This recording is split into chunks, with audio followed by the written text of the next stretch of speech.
So this we have already discussed. So that is also very, very important question. So next we just started with discussion of how to handle multiple interrupt. Okay, there are some of the key terms you should remember. What is interrupt latency? Okay, what is interrupt service routine?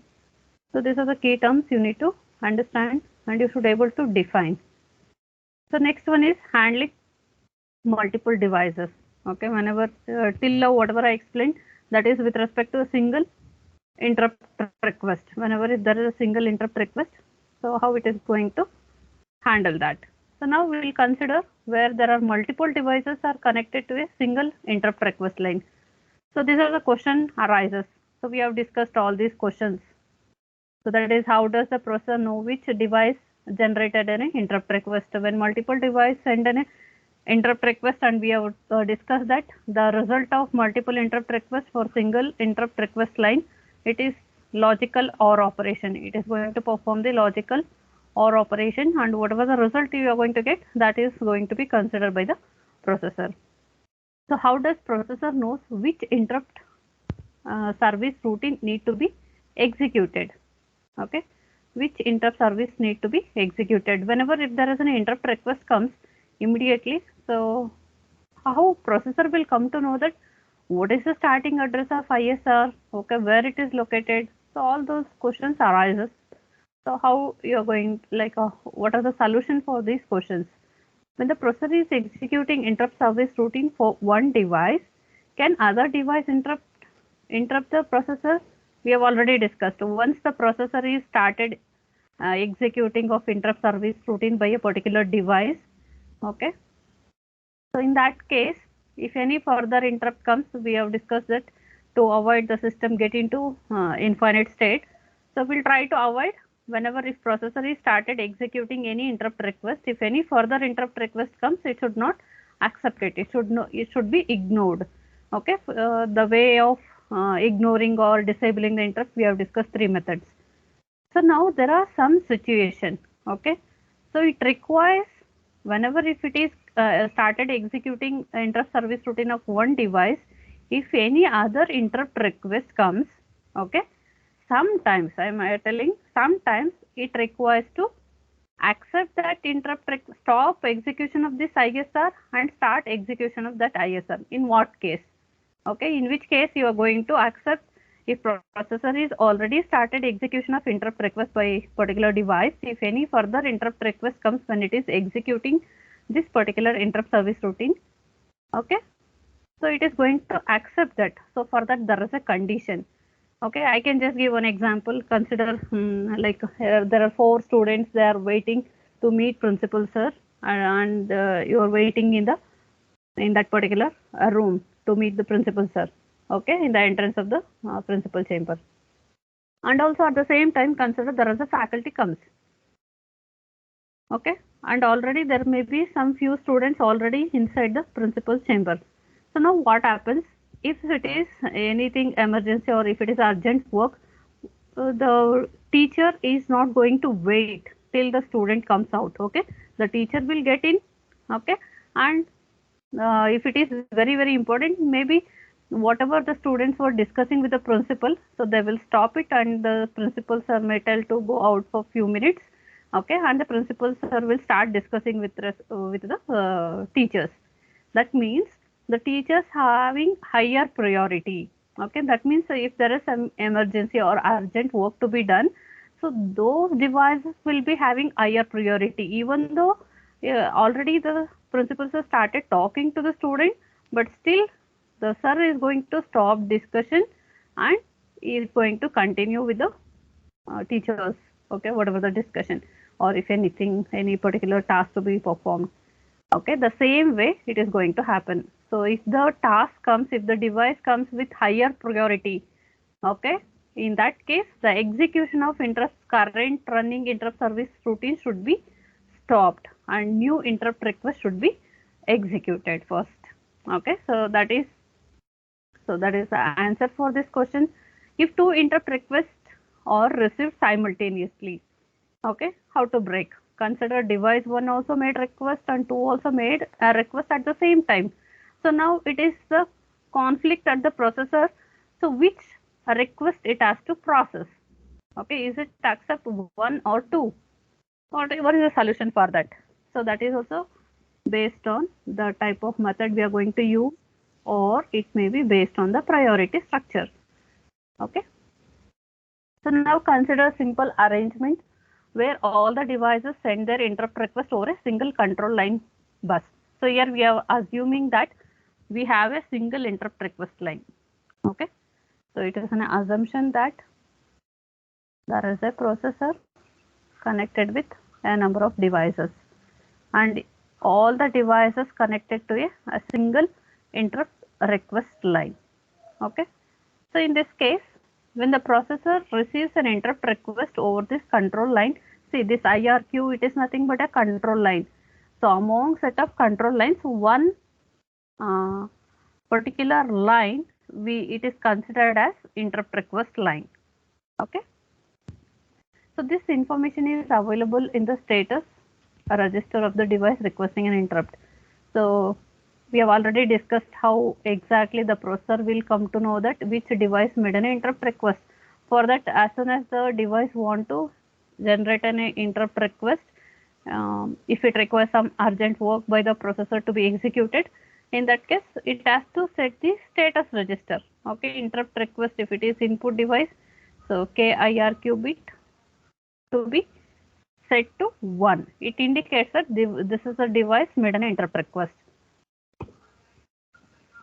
So the status register of each device has an IRQ bit. Okay. So individual device, it is having its own IRQ bit, either input device or output device. So it will be having the status register. You need to understand, then it is going to be easy. If you are not able to understand, so it will be difficult to remember. The status register of each device as an IRQ, which set to 1 when request an interrupt. Okay. So now we'll try to get the answer for each of these questions. Okay. So we'll try to get the answer for each of these questions. What is the first question? How does processor knows which device generated an interrupt? Okay. For that there are methods, different methods. We'll try to discuss one by one. The first one is polling. Okay. This is one method where it is going to tell how processor will come to know that which device made an interrupt request, vectored interrupt, and interrupt nesting. Okay, all these three methods having its own advantage and disadvantage. So we'll discuss one by one. Okay, so what are the methods used for handling multiple device interrupt requests? You need to explain polling. Polling is almost similar to now whatever we have discussed in the last class, program controlled IO. Okay, so you should understand what is program controlled IO. In the last class I explained where the processor itself, it is going to go to device and check what is the state of the device. Okay, it will check the status register, is it the device made an interrupt request or not, like that it is going to check individually. Similarly, we have vectored interrupt nesting. So each of these method, it is going to give a solution for all the questions that arise here. Okay, so we'll try to understand one by one. It is very, very important. Okay, you will be getting, normally you will get this question, compulsory question, so it may carry a 12 to 14 marks. So you need to explain neatly. So polling, what is the first method? The first method is polling. So when device, so you always remember this default diagram, there is a processor, okay, and there is a, this line indicates it's an interrupt request line. So if you have any question in between, you can ask. Okay. So when device rises an interrupt request, it sets the interrupt request IRQ bit in status register. So in the previous slide I told each device that is maintaining the status register. It is of size 8 bits. So among those 8 bits, so there is one bit indicates the IRQ bit. Okay. If this IRQ bit is 0, indicates no interrupts. If it is 1, indicates the device is generating the interrupt request. Okay.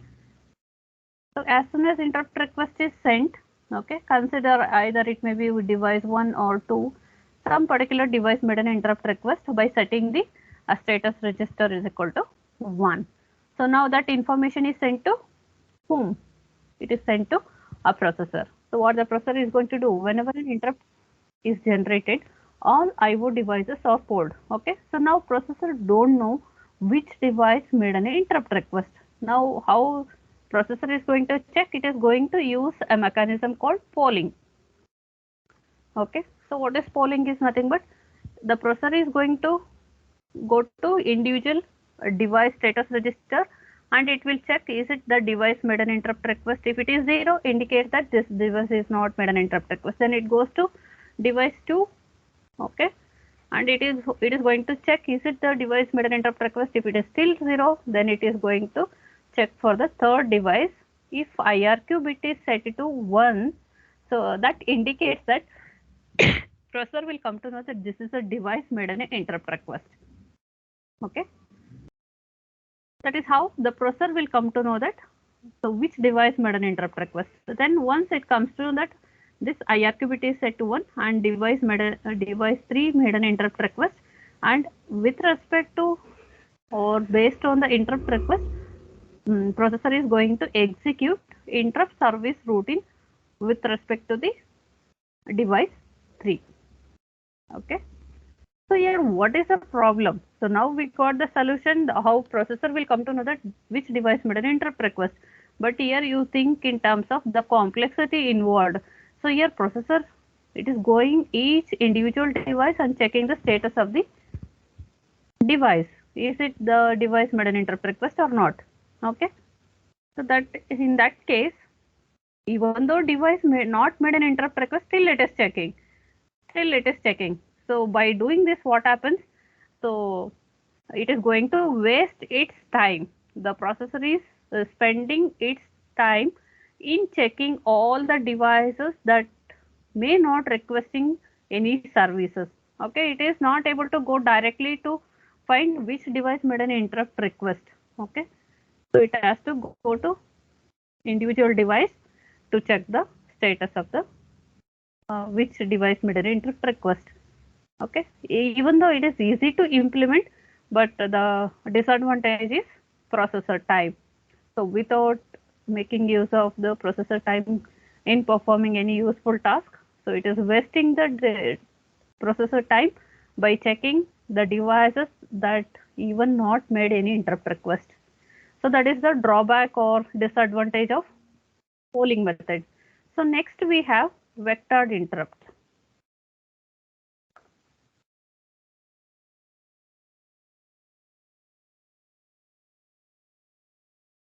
So it is taking some time. Let me quickly run here.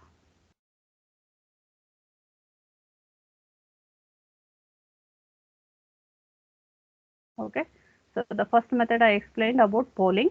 Next we have another method called interrupt request, vectored interrupt. So what is this method? So what is the advantage of this method? So we had a question that, so which device made an interrupt request? So we got a solution, okay, using polling. But here, whenever if there is an interrupt request, so there are two questions arises. One is which device made an interrupt request, and also based on the interrupt request, what is the starting address of interrupt service routine? Because now processor has to go to that interrupt service routine and start executing the code related to that particular request. Okay, so now how the processor will come to know that what is the starting address, which device made an interrupt request. So the solution for that is using vectored interrupt. So the device requesting an interrupt may identify itself directly to the processor. So what is the difference between the polling and interrupt request? Here the processor is going to check each device. Okay, so it is going to check the status of IRQ bit of each device. Even though device is not made an interrupt request, so it is going to check. So that is drawback. So now the solution is the device itself, it is going to identify to the processor. In case if I think I've taken an example in the last class, like if I ask who all completed the assignment, okay, maybe like if you have only done a few student, or if I am using polling method, I'll just go to individual student. Okay, even though the student have not done, I'm just going and checking. So it is my waste of my time. Instead of that, what I can do, I can just ask, so who all completed assignment? Then immediately, so who all completed or attempted to try to solve that problem? Okay, you will raise your hand. So that is nothing but vectored interrupt, where the students itself recognize to the teacher, I have done. Okay, they'll stand up and they'll tell, I have done. So in that case, my work is going to be easy, and it's not required to go individual student even though they have not done. Okay, so that problem or that time can be saved using vectored interrupt method. Okay, so whichever the device made an interrupt request, it is going to identify itself directly to the processor. There is no duty for the processor to check which device made interrupt request now, because the device itself, it is going to recognize to the processor indicating I made an interrupt request. So now how it is going to tell, how it is going to identify itself to the processor? So the device can do so by sending a special code. Okay, so it's a human being. Okay, we are able to talk it, but how devices are going to communicate? Either it has to send information or signal. So now in this case, it is going to send this special code. So whenever the device want to make an interrupt request using vectored interrupt method, it is going to send a special code to the processor. So using this special code, the processor will come to know that which device made an interrupt request, and also in among these 8 to 10, 4 to 8 bits, some of the bits it tells what is the starting address of ISR. So this question was there from the previous method. Okay, so we got the solution. What is the starting address of the interrupt service routine it has to execute?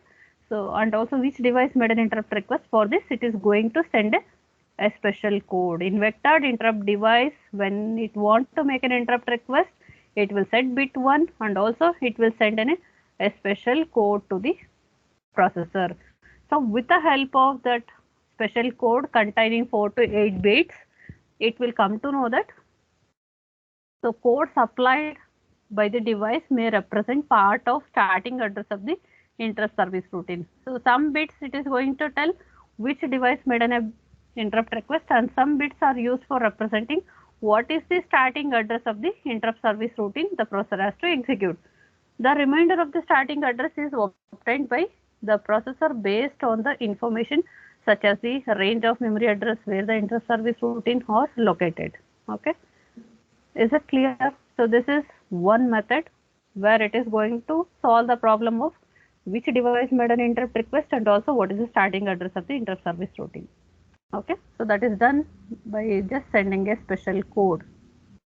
So with the help of this, that problem can be solved using vectored interrupt. So usually the location pointed by interrupting device is used to store the starting address of the interrupt service routine. So the third method is interrupt nesting. Okay, so the third method, it is once again classified into different types.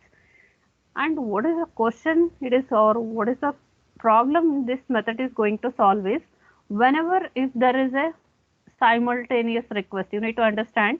So whenever if there is a simultaneous request, okay, so I have multiple device connected to interrupt request, and this is the processor.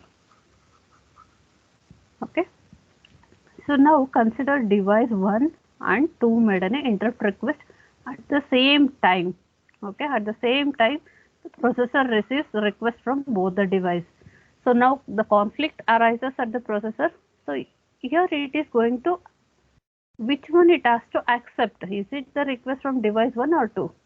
Okay, how it is going to solve that problem? Okay, so that is the solution using interrupt nesting. I'll explain that how it is going to solve simultaneous interrupt request. So previously, before the processor started executing the interrupt service routine for a device, it is disabled the interrupt from the device. Okay, it disabled the interrupt from the device. In general, a same arrangement is used when multiple devices can send interrupt request to the processor. Okay, So during execution of interrupt service routine, we have discussed in the previous class, whenever if one device made an interrupt request, so it should not allow other further interrupts till it completes the execution of the first interrupt request. Okay, and previously I told one example, if students and teacher, okay, always the teachers will be having higher priority whenever if they want to discuss something urgent, right, with principal sir. Okay, so the same concept it is used here. So during the execution of interrupt service routine of a device, the processor does not accept interrupt request from any other device.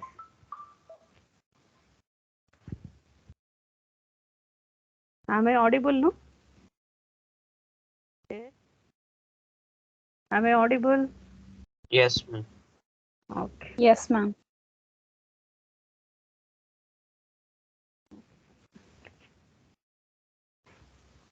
Okay. So try to understand little bit, you need to understand the concept. If you have got that question, what is interrupt, this is easy to understand. So in the previous method, we have discussed that once the processor started executing the interrupts, it should not allow further interrupt request. But in case if any interrupt request comes with higher priority, okay, so then it has to stop execution of that particular interrupt service routine and take the request that comes from higher priority device. Okay, so that is a solution. So since the interrupt service routine are usually short, so most of the time it is not going to stop once it is started execution of ISR. Okay, it is going to be very small piece of code. It will not take much time. So due to that reason, it does not require to stop whenever if there is an interrupt request, immediately stop and handle that. No, that is not allowed because it is not a lengthy program. It is a small task that it can complete in terms of nanoseconds or in terms of milliseconds. So in that case, it does not require to stop and start the new interrupt request. So that is one reason we have discussed that it should disable the interrupt request once processor already started execution of some interrupt request. Okay. So however, for certain device, this delay may not acceptable. Okay. So same example. So most of the time, in case if the teacher is in urgent and if the task to be or the topic to be discussed, it is very emergency. So in that case, even small delay also it is not acceptable. So in such cases, what happens? So whatever the principal sir is discussing with the student, so sir has to stop and the student has to wait for some time and the faculty has to go and discuss with the principal. Okay, the same concept here it is used with respect to multiple device. So which device can be allowed to interrupt the processor when executing an interrupt service routine of another device? So now it is not going to stop for all the interrupt requests. So for that there is a condition which device should be allowed. So here this is based on priority mechanism. Okay, so whatever the device that is connected to the system internally or externally, so each one it is having its own priority. Okay, so based on that priority number, it is going to accept the interrupts. So IO devices are organized in a priority structure. Yeah, you can take example like uh, with respect to principal discussion. Okay, so there may be an HOD. I'm just categorizing with respect to priority. There may be a faculty. Okay, then students. Okay, so all are waiting for principal. Then who is having higher priority? Can somebody tell you? Maybe already the principals have started discuss with a few students. Already the few students are inside the principal chamber. So now these three members are there. So now to whom are allowed to enter into the principal chamber for discussion among these three categories? Yes. Faculty. No, HOD, faculty, student. HOD, ma'am. HOD is having higher priority than faculty. Okay, so the HOD is going to enter. Okay, and they'll discuss afterwards only.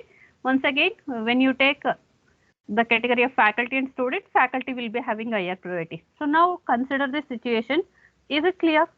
So how it is going to accept the interrupt request? If multiple interrupt requests at the same time, it is going to resolve that based on the priority. Which device having higher priority? So that device request will be processed first. Now consider, already the students are inside, okay, and they started discussing with the principal.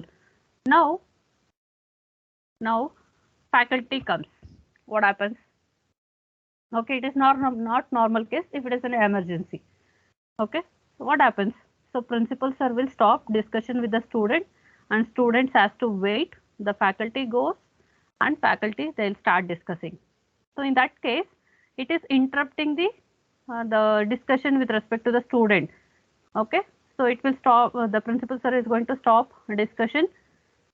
In that case, what is the priority of the processor? So whatever the task or which group of members the principal sir is discussing, so that is the priority of the processor. Okay, that priority is compared with the whatever the interrupt request that comes.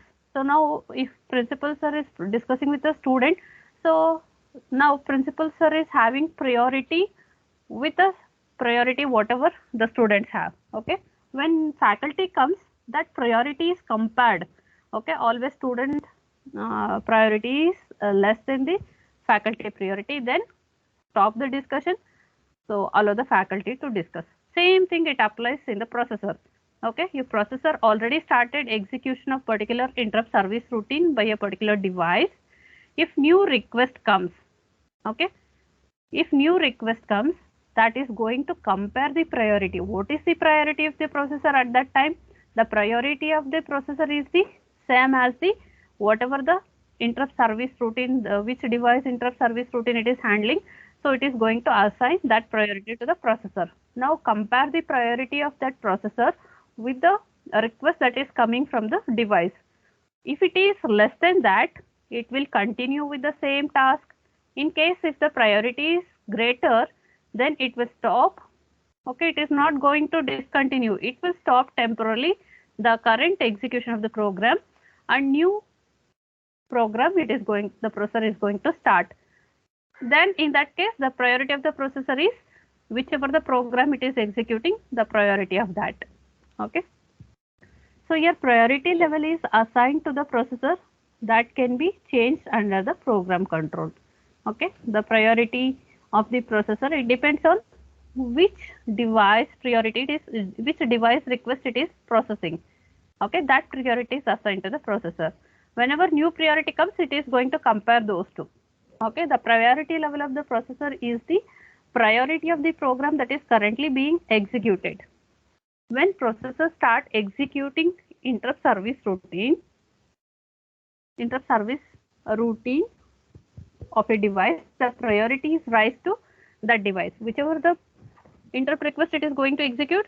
Okay, so that corresponding interrupt corresponding priority is assigned to the processor. If the device sending an interrupt request has higher priority than the processor accepts the interrupt request. Okay, the processor priority is encoded in few bits of the processor status register. Okay, so once again, these are the things it is not accessible by the user. Okay, it can be modified or it can be changed. It can be done only by the processor level. Okay, so you cannot do anything with respect to this. In case if it requires some privilegation. Always the system runs in two modes. One is super user mode. Normally we call it as admin mode, super user mode, and another one is user mode. So whenever if it requires to change priority of any of the device, so it is not possible when the system is running in user mode. Okay, the priority can be changed by instruction that written into the processor status register. Who can access? Even I cannot access the status register. Okay, so only when the system is running in the super user mode. Okay, super user mode, then it is possible to access the processor status register. Okay, well, whenever it is able to access the register, So there will be one particular flag indicating the priority of the device. Okay, so it can modify that particular priority using a special instruction called a privileged instructions. Okay, the instruction that can be executed only in super user mode. Okay, so supervisor mode or super user mode. So supervisor mode, when the system is running in supervisor mode, it can execute these privileged instructions. Okay, in case if it is in user mode and if you are trying to run privileged instruction, then it leads to an error called exceptions. Okay. Okay.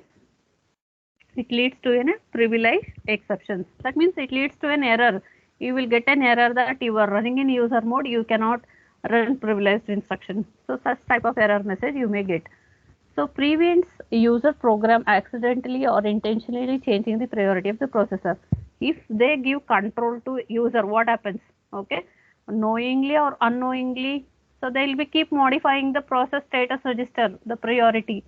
Okay, that is the reason they are not going to give control of accessing these things when it is running in the user mode.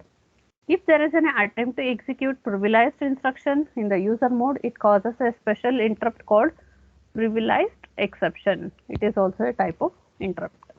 So you will be learning in the next topic what is this privileged exception or software interrupt. Okay, is it clear? Did you understand when multiple interrupt requests comes, how it is handled? Okay, so that is one case. I'll be just little bit going fast, okay, because I need to cover two more topics with respect to the same nesting interrupt. Okay, so here this is different scenario. So till now what I have considered, I consider there is a processor connected with multiple device using a single interrupt request line. So now we are taking different case. Can you observe here? So each device it is having its own interrupt request. Okay, so there are multiple interrupt request line, and also because once it accepts the interrupt request, there should be an acknowledgement. No, the device should come to know that the processor started or accepted the interrupt request. For that, there is an acknowledgement line. Okay, you can just see. So these are all the acknowledgement. One INTA, A stands for acknowledgement for device 1 and 2 and 3. Okay, and so on. So what is this diagram tells? So each device having its own interrupt request line. That's all. Okay, whenever interrupt request comes from multiple device at the same time, you can see there is a special circuit diagram at the processor called priority arbitration. Okay, so it is going to check what is the priority of each of these requests, which device is having higher priority, so that will be executed by the processor. Okay, this is just different ways of implementing this method. So each device has a separate interrupt request line and interrupt acknowledgement line. Can you see? Don't get confused. Very simple. Each device having its own interrupt request line. Okay. Once if it is accepted interrupt request of particular device, it has to send the acknowledgement because device should come to know. No. So the processor is started executing my interrupt request. For that reason, as soon as it accepts the interrupt request, it will send an acknowledgement. Okay. So similarly for 2, 3 and so on. So the arbitration circuit, what it is going to do, it will identify which device is having higher priority. Consider once it arbitrate the request from device 1 and device 2, if it is device 2 is having higher priority, okay. So in that case, it will send an acknowledgement to device 2, indicating the processor has accepted the interrupt request. So interrupt requests received over these lines are sent to priority arbitration circuit in the processor. If the interrupt request has higher priority level than the priority of the processor, then request is accepted. In case if already processor started some particular task which is having some particular priority, so it will compare with respect to that. Okay. If it is the new request is having higher priority, then processor will stop the previous one. It will start executing the new priority.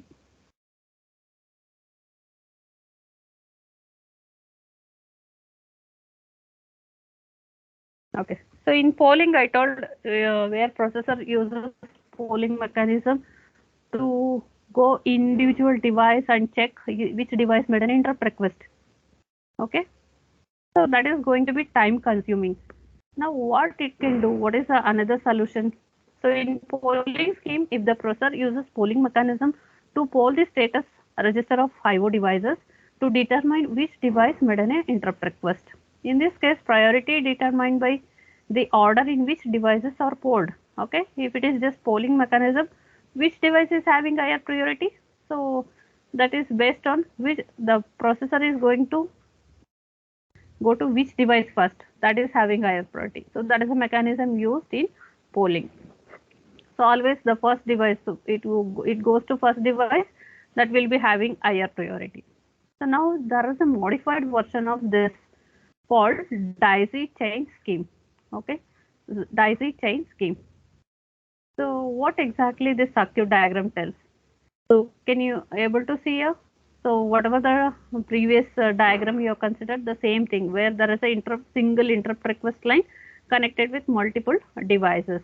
And only thing is you can see there is an acknowledgement.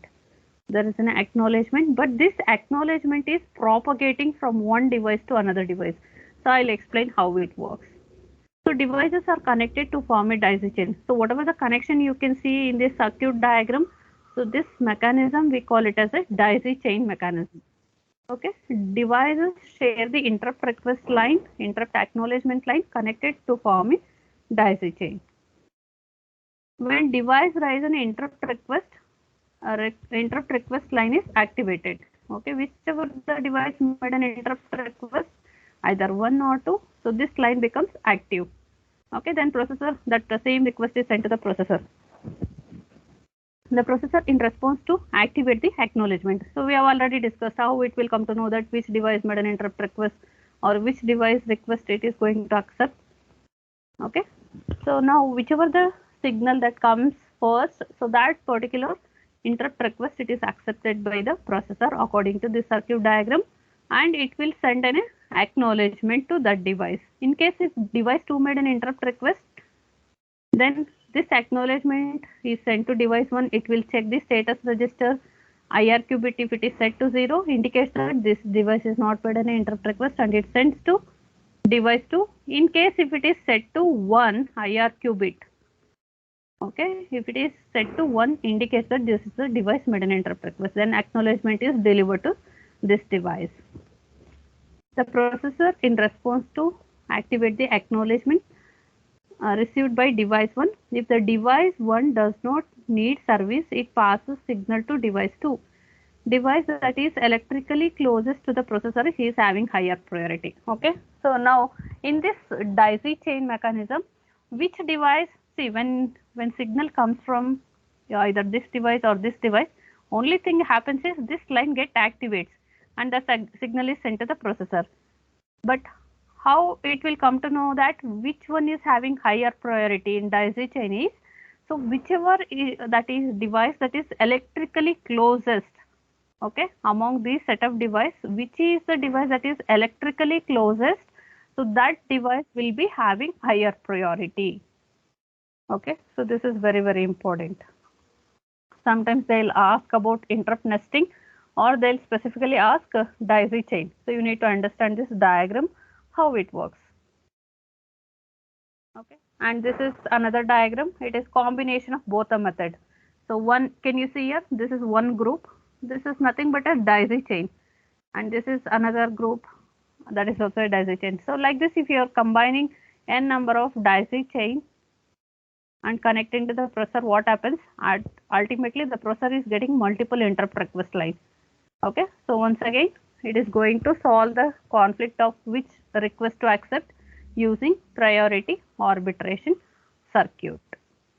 Okay, and whichever the group, say group, this is one group, if the request comes from this group and this is another group, which device is having higher priority?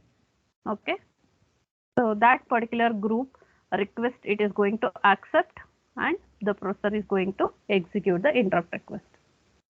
Okay, so this is a mechanism used in interrupt nesting. So that's all about handling multiple devices. This is very, very important. You will get a compulsory question. You need to explain polling, vectored interrupt nesting. Okay. Then in interrupt nesting, explain about priority things. Okay. Whenever simultaneous request comes, how priority is assigned, how it will accept the interrupt request that is having higher priority. Okay. Then you have to explain all these important points. Then explain about this diagram. So where each device is having its own interrupt request line, individual interrupt request line. Okay. Another diagram with respect to daisy chain, where there is only one single interrupt request line connected with multiple devices. And this is hybrid mechanism. Okay. It is combination of both first one and second one.